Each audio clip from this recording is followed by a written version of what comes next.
Let's talk about two of the most powerful, most consuming forces in our lives: love and hate. They feel like total opposites, right? Light and dark. But so often, they're tangled up together, almost like two sides of the same coin. Today, we're going to dive into a pretty fascinating and maybe even shocking idea about where these intense emotions really come from.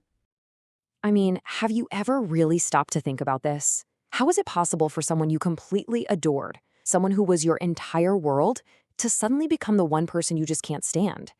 It's this crazy, painful whiplash that we see in movies, we read about in books, and for a lot of us, we've lived it. Well, here's the twist. Here's the radical idea we're going to explore. What if the reason for that dramatic flip from love to hate isn't actually about the other person at all? What if the real source is hidden deep inside the workings of our very own minds? So, let's pull back the curtain and take a look at the illusions we all create. All right, so we're starting with a premise that might really challenge how you see your relationships. The idea is that these incredibly powerful feelings we have, they're often not for real flesh and blood people. Instead, they're for these shimmering phantoms, these illusions that we've built in our heads. And no, I'm not just being poetic here. This isn't a metaphor. It's a way of describing a very real psychological process. A lot of the time, when we think we're connecting with someone, what we're actually doing is interacting with a mental blueprint of them that we ourselves have designed. So, how on earth does this happen? I mean, it sounds a little crazy, right? To understand the mechanics of it, we need to step inside the private little universe that each one of us lives in.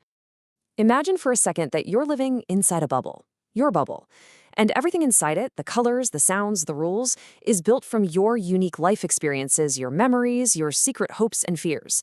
Inside your bubble, what you perceive feels like the absolute undeniable truth. But here's the catch. Every single person you know is living inside their own bubble, too. And we can't get out of ours, and they can't get out of theirs. We're all basically shouting at each other across these invisible, solitary worlds. So this is where something called projection comes in. Because we can't truly know what it's like in someone else's bubble, our mind does this incredibly clever, but also very tricky thing. It takes the paint colors of our own needs, our own past, our own desires, and it starts to paint a portrait right on top of the other person. We literally create an image of who we need them or expect them to be. And this really says it all, doesn't it? Think about that initial rush, that head over heels, can't eat, can't sleep feeling of falling in love. So much of the time, what we're falling for is our own stunning masterpiece. We're in love with the intricate tapestry we've woven and draped over this other person, not always with the raw, complicated human being underneath. But what happens when that beautiful tapestry starts to fray at the edges? What happens when our perfect painting starts to crack? Well, this is the dramatic turning point. This is when our carefully built illusion crashes headfirst into messy, unpredictable reality. And here's why they always break. Because people aren't paintings. They aren't static objects that just hang on a wall. They're alive, dynamic, constantly growing and changing. They have their own thoughts, their own dreams, their own journey. And sooner or later, they are absolutely going to do something that just doesn't fit into the perfect little portrait we've painted of them. And this is the core conflict, right here. Look at the difference. Our ideal image, our projection, it's stable, it's predictable, and it's designed to do one thing: fulfill our needs. But the real person, they are dynamic, they are unpredictable, and guess what? They have needs of their own. You can see how these two things are on an inevitable collision course. So here's the chain reaction. First, the real person steps outside the lines of our drawing. Second, our mind goes into a panic, trying to smudge the lines, trying to make it all fit again. But when the real person's action is just too far from our fantasy, the illusion shatters. It just breaks. And all that intense, powerful energy we poured into creating it, our love, it has nowhere to go. So it flips, it inverts, and becomes hate. We aren't really hating the person. We're hating the excruciating pain of watching our own beautiful creation get destroyed. Okay, I know, this can all sound a little bleak, can it? Like we're all just trapped in these little fantasy worlds, destined to be disappointed. But I promise, it's not a dead end. There is a way to see beyond the projections, to find what's actually real. This is the million-dollar question, isn't it? If so much of what we experience as love is really just this fragile illusion, then what does the real thing even look like? Is there a way to test our own feelings to see if they're based in reality or just a beautiful fantasy? Okay, so think of this as our little litmus test. On the left, you've got projected love. Notice it's conditional, it's temporary, it's an experience that can come and go, which is exactly why it can turn into hate. But now look at the right side, true love. It's described here as a reality, not an experience.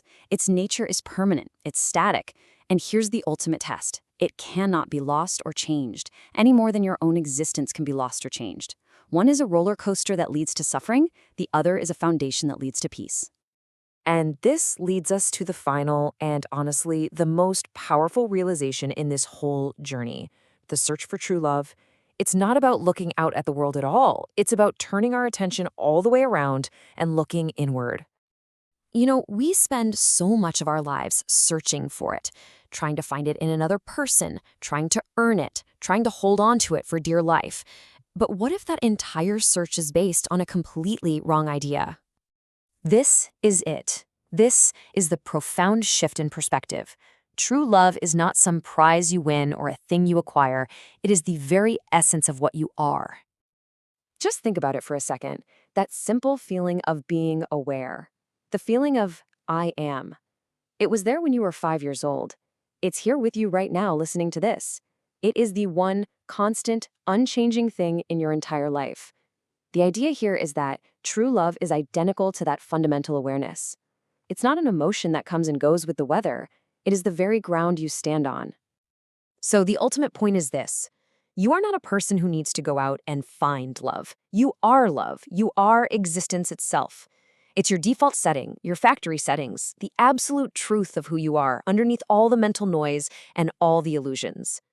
And you know, when this clicks, not just as a cool idea you think about, but as something you feel in your bones, the whole exhausting drama of love and hate, of needing and resenting, it just dissolves. It has nothing to hold on to anymore.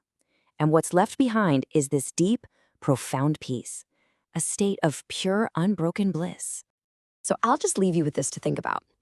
If that thing you have been desperately seeking your entire life is actually the very essence of your own being, what does that mean for the search?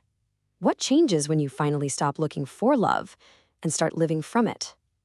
Thanks for joining me.